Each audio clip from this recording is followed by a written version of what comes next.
రేపటి హీరోయిన్ల తల్లులు అనేది ఇండస్ట్రీలో ఓ సామెతగా చెప్పుకుంటారు. అఫ్ కోర్స్ అందరు హీరోయిన్లు వెండితెరపై అమ్మలుగా సెకండ్ ఇన్నింగ్స్ మొదలు పెట్టారు. కానీ కొందరు మాత్రం హీరోయిన్ అనే వయసు దాటిపోయినా తమకున్న ఇమేజ్ను బట్టి హీరోయిన్ ఓరియంటెడ్ కథలతో అదరగొడుతుంటారు. ఈ విషయంలో ప్రస్తుతం అనుష్కకు ఉన్న ఇమేజ్ చాలా భిన్నమైనది. తనొకప్పుడు రొటీన్ కమర్షియల్ సినిమాల్లో విపరీతమైన స్కిన్ షో చేసింది. అదే టైంలో అరుంధతి, పంచాక్షరి వంటి సినిమాలతో అదరగొట్టింది.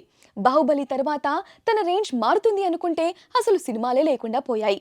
చివరగా మిస్ శెట్టిగా వచ్చిన అనుష్క ఇప్పుడేం చేస్తోందో తెలుసా? ఈ 2 దశాబ్దాల్లో వచ్చిన హీరోయిన్లలో అనుష్కకు ఉన్న డిఫరెంట్ ఇమేజ్ మరే హీరోయిన్ కు లేదు. స్వీటీగా ఫ్యాన్స్ ముద్దుగా పిలుచుకునే ఈ బ్యూటీకి పెద్ద ఫ్యాన్ బేసే ఉంది. అరుంధతితో అప్పటి వరకు తనపై ఉన్న ముద్రను చెరిపేసుకుని తనలోనూ ఓ మంచి నటి ఉందని ప్రూవ్ చేసుకుంది. మంచి హైట్ కూడా ఉండటంతో తర్వాత పంచాక్షరి, రుద్రమదేవి వంటి హీరోయిన్ ఓరియంటెడ్ కథలతో ఆకట్టుకుంది.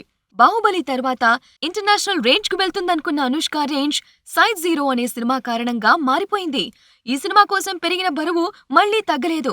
దీనికి తోడు వయసు కూడా పెరిగింది. ఇటు ఫిజిక్ తగ్గలేదు. దీంతో రెగ్యులర్ సినిమాల్లో హీరోయిన్ గా చేయలేకపోయింది. అయినా భాగమతితో కమర్షియల్ హిట్ అందుకుంది.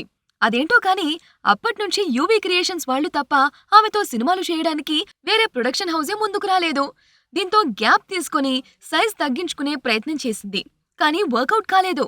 ఓటీటీలోనూ ఎంట్రీ ఇచ్చినా నిశ్శబ్దంగా నిష్క్రమించాల్సి వచ్చింది. చాలా గ్యాప్ తర్వాత వచ్చిన మిస్ శెట్టి, మిస్టర్ పోలిశెట్టి ఓ మోస్తరుగా పర్వాలేదనిపించుకుంది. ఇక ఆ తర్వాతేంటి అనే ప్రశ్నకు ఆన్సర్ వచ్చేసింది. వేదం అనే సినిమాలో సరోజ అనే వేశ్య పాత్రలో అద్భుతంగా నటించిన అనుష్కను ప్రధాన పాత్రలో పెట్టి క్రిష్ ఓ కొత్త సినిమాను రూపొందిస్తున్నాడట. ఇది అరుంధతి లాంటి ఫిక్షనల్ హారర్ స్టోరీ అంటున్నారు. కొందరైతే అరుంధతికి సీక్వెల్ అని కూడా చెబుతున్నారు.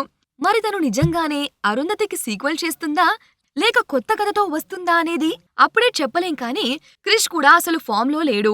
అలాంటి డైరెక్టర్తో సినిమాకు కమిట్ అయ్యిందంటే మంచి కథే ఉండి ఉంటుందని మాత్రం చెప్పొచ్చు.